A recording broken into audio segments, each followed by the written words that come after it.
बिस्मिल्लाहिर्रहमानिर्रहीम, मैं हूं आपका होस्ट अकबर। आप देख रहे हैं द रियल ट्रूथ। सबसे पहले बात करेंगे इंडिया के ऊपर। इंडिया में जैसे कि आपको पता है कि आज का अदहाब संधि अपने रूज पर है, लेकिन कुछ चीजें ऐसी हो रही हैं जो कि किसी हद तक ठीक भी हैं।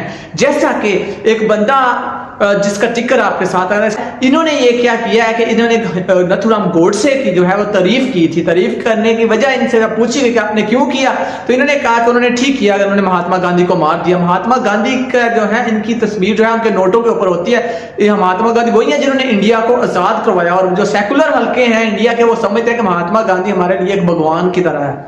अच्छा जी, इन साहब को पकड़ लिया गया और ये बीजेपी की हुकूमत में पहली दफा ऐसे हुआ कि जिस बंदे ने महात्मा गांधी के खिलाफ कुछ कहा या बहुत बुरा बोला या उसने नथुराम गोडसे की तारीफ की, उसको पकड़ा गया। नथुराम गोडसे वही है जिन्होंने अपना खतना करवाया। खतना करवाने के बाद महात्मा गांधी को मारा और इन्हें ये मुसलमान बन के इन्होंने मारा, ताकि अगर बाद में पता चला कि ये हिंदू है तो ये नथुराम गोडसे आरएसएस के करिंदे हैं। आरएसएस वही है जो मोदी साहब को हुकूमत में लेके है, जो बीजेपी की एक ऐसे समझने के एक जो है ना एक विंग है।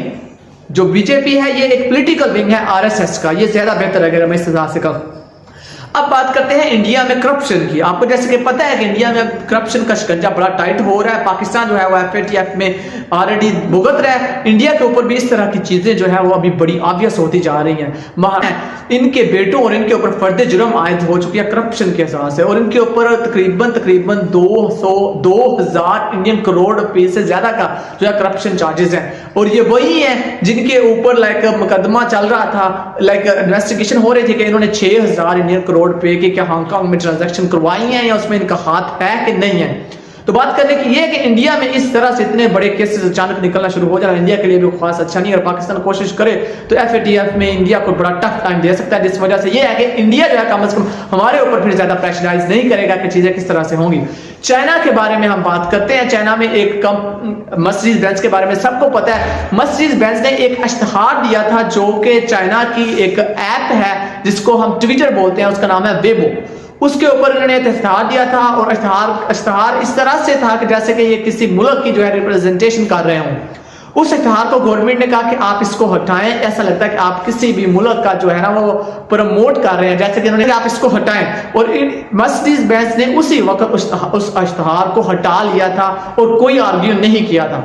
तो रियासतें इस तरह से काम करती हैं और इस तरह से काम करवाती हैं। और पाकिस्तान में अगर इस तरह का मसला हो तो मुमकिन तौर पे फिर हमें हाई कोर्ट जाना पड़ता है, फिर सुप्रीम कोर्ट जाना पड़ता है, उसके बाद जाके हुकूमत माफी मांग रही होती है, या फिर वो कंपनी जो है वो माफिया जो है वो सर चढ़ के दौड़ा होता है।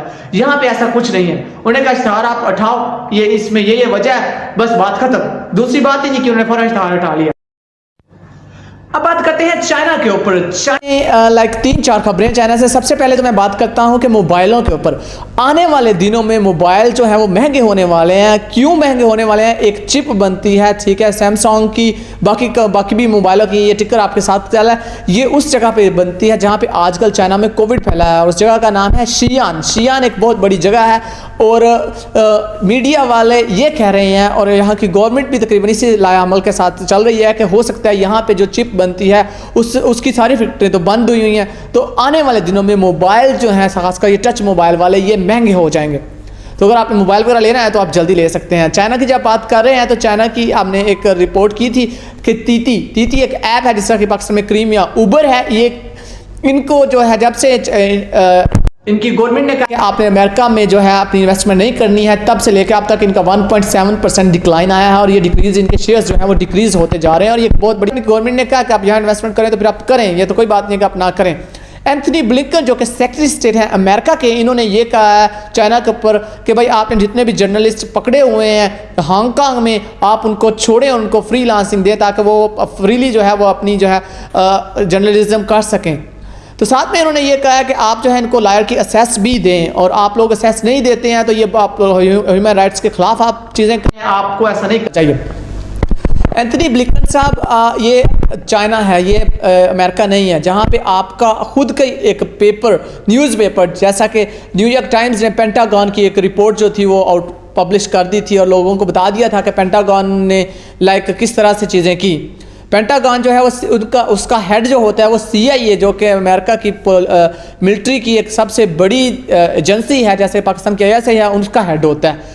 तो ये चाइना है, चाइना में आप रह के आप चाइना के खिलाफ नहीं बोल सकते हैं, बोलना भी नहीं चाहिए यार। अगर आपके यहाँ वहाँ इसको मीडिया की आज़ादी कहते हैं कि आपके इदारों को बदनाम किया जाता है, तो सॉरी, यहाँ चाइना में ऐसा नहीं है, आप नहीं कर सकते और करना भी क्यों चाहिए। और ये तो ऐसा है कि पाकिस्तान का कोई इदारा, ठीक जैसे कि फ़ौज है, उसके खिलाफ कोई भी न्यूज़पेपर उठे और कोई भी रिपोर्ट छाप दे जो कि हमारे इदारे के पास मौजूद हो और उसमें हमारी फ़ौज की या फिर हमारे स्टेट की बदनामी हो, तो ऐसा तो नहीं होने देता कोई मुल्क भी। तो ये तो डेफिनेटली ऐसा पॉसिबल ही नहीं था। चलें जी, अब आगे निकलते हैं, सूडान के ऊपर बात करते हैं। सूडान के बारे में खबर यह है कि एक बंदे ने 7,30,000 लोगों का राशन चुरा लिया। अच्छा, पहले तो ये हुआ करता था कि भाई जो है लोग पैसे चुराते थे, जैसे कोरोना आया तब से अब से लोगों ने खाने चुराने शुरू कर दिया। और देखें, ये अगर तो आपने एक बंदे का चुराया तो वेल एंड गुड, अब इतने लोगों का आपने चुरा रहे हैं तो कुछ शर्म ही कर ले जाता है यार बंदा।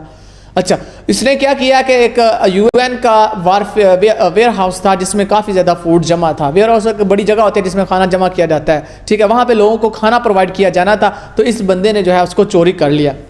अब बात करते हैं हम सऊदी अरेबिया की, जो सबसे इंपॉर्टेंट बात है आज की। आपको जैसे कि पता है, कोई भी ना मुस्लिम जो है वो हरम में दाखिल नहीं हो सकता था, ठीक है। अब नई पॉलिसी के मुताबिक जो है वो साइन बोर्ड जो खाना काबा के ऊपर से हटा दिया गया है कि अब जो गैर मुस्लिम है वो भी खाना काबा में आ सकते हैं। यूट्यूब पे काफ़ी ज़्यादा जो वीडियोस अवेलेबल हैं, आप उनको देख सकते हैं। अक्सर जो नॉन मुस्लिम वीडियो बनाते हैं वो खाना काबा के दूर से बनाते हैं, ये दिखाने के लिए कि इससे आगे हम नहीं जा सकते। अब वो वहाँ पे भी जा सकते हैं जो नॉन मुस्लिम्स हैं।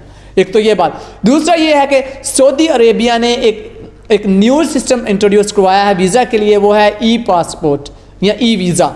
ये ई वीज़ा क्या, ई पासपोर्ट तो डेफिनेटली उन लोगों के लिए है जो सऊदी अरेबिया के हैं। ई वीज़ा उन लोगों के लिए है जो बाहर के, जैसे कि मैं पाकिस्तानी हूँ, अगर मैंने यहाँ से सऊदीया जाना है तो मैं उनका वीज़ा जो है वो ऑनलाइन अप्लाई कर सकूँगा। मुझे कोई भी किसी एजेंट की अब ज़रूरत नहीं रहेगी, सारा कुछ मैं ऑनलाइन अपलोड करूँगा। और ये बहुत अच्छा और बहुत ईजी और बहुत कन्वीनियंट तरीका है, ताकि आपकी रिजेक्शन हो, आपके घर पे बैठ के रिजेक्शन हो जाए, आप घर से दोबारा फिर अप्लाई करें। किसी हद तक कुछ चीज़ें वो कर रहे हैं और अपनी इकानमी को बचाने के लिए और चीज़ों को अपग्रेड करने के लिए, लेकिन नाम मुस्लिम को आने की इजाज़त नहीं थी और उनको इजाज़त देना ये बुरी बात है, ये कोई अच्छी बात नहीं है। मैं इसको समझता कि कोई अच्छी बात है, ठीक है, उन्होंने अपनी इकानमी बचाने के लिए किया है, तो अल्लाह वालम अल्लाह ये और अल्लाह ताला को जवाब दे हैं। मैंने तो मुझे जो बात ठीक लगी मैंने बोल दी। अब साथ में सऊदी अरेबिया ने यह कहा कि जितनी भी नामहरम फीमेल्स हैं, यानी कि नामहरम औरतें हैं, वो अब आप खुद वीज़ा लेके सऊदी अरब आ सकेंगी। इससे पहले ऐसा था कि नामहरम औरतें जो हैं वो नहीं आ सकती थी अपने मर्द के बगैर, या फिर जिसको हम कहते हैं कि महरम के बगैर। अब ये होगा कि अब वो लोग जो भी फीमेल्स हैं वो आ सकती हैं, और ये एक अच्छी अपॉर्चुनिटी भी है उन फीमेल्स के लिए जो मुसलमान हैं, जो अब सऊदीया में जाके जॉब कर सकती हैं और वो अपनी बेस पे खुद वीज़ा अप्लाई करके, ई वीज़ा अप्लाई करके सऊदीया में खुद जा सकती हैं। लेकिन कुछ हल्के इनको ये कह रहे हैं कि ये एक गलत सिचुएशन है, एक गलत चीज़ है, क्योंकि वहाँ पे जब फीमेल्स ज़्यादा जाएंगी और फीमेल्स के लिए इस तरह से चीज़ें होंगी तो जो पूरी की पूरी जो है वो सिस्टम जो है वो डेफिनेट सी बात है थोड़ा मेल से हट के फीमेल की तरफ माइल होगा। लेकिन ये हल्कों की आज के लिए इतना ही, आज की न्यूज़ में इतना ही। आप मुझे इजाज़त दीजिए। अस्सलाम वालेकुम। मुझे अपनी दुआ में याद रखिए। हमारे चैनल को प्लीज़ सब्सक्राइब कीजिए और